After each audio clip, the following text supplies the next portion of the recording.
Iran और America के दरमियान मुज़ाकरात क्यों नहीं हो सकते?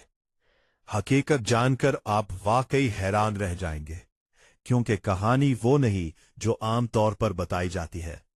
सबसे पहले दो अहम बयानात सुन लीजिए जो पूरी सूरत हाल वाज़ेह कर देते हैं। ईरान की वज़ारत ख़ारिजा के तर्जुमान इस्माइल बकाई ने वाज़ेह तौर पर कहा है कि इस्लामाबाद में ईरान और अमेरिका के दरमियान किसी भी मुलाकात का कोई मंसूबा नहीं, और साथ ही ये भी बताया गया कि ईरान के वज़ीर ख़ारिजा अब्बास इराक़ची पाकिस्तान आएंगे, लेकिन सिर्फ जंग के खात्मे से मुतालिक बातचीत के लिए। दूसरी तरफ तेहरान यूनिवर्सिटी के प्रोफेसर सैयद मोहम्मद मरामदी के मुताबिक ईरानी वज़ीर ख़ारिजा किसी भी अमरीकी नुमाइंदे से मुलाकात नहीं करेंगे। वो सिर्फ ईरान का मुवक्क़फ़ पाकिस्तानी हुकाम तक पहुंचाएंगे। अब सवाल ये है, आखिर ऐसा क्यों? पहली बड़ी वजह है ईरानी अवाम का शदीद दबाव।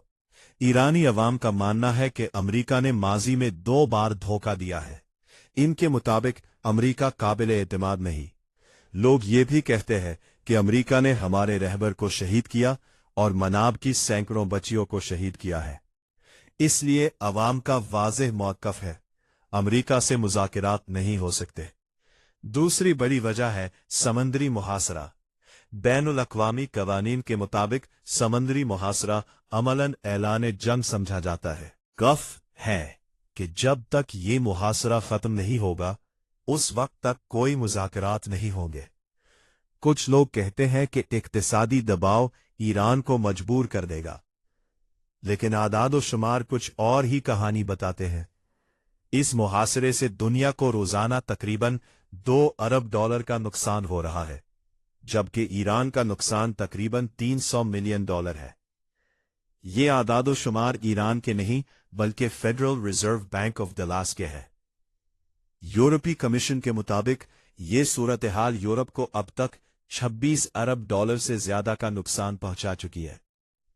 और अगर चीन के करीब ईरान के तेल के ज़खायर को भी शामिल करे, तो वाज़ेह होता है कि ईरान के पास वक्त है, और वो वक्त खरीद रहा है। असल हकीकत यह है कि मुज़ाकरात तभी होंगे जब ईरान का समंदरी मुहासरा खत्म किया जाएगा, और इस वक्त तक ईरान इंतजार करेगा, क्योंकि ईरान समझता है कि वक्त उसके साथ है, मुखालिफ के नहीं। तो सवाल यह है, क्या वाकई मुज़ाकरात होंगे?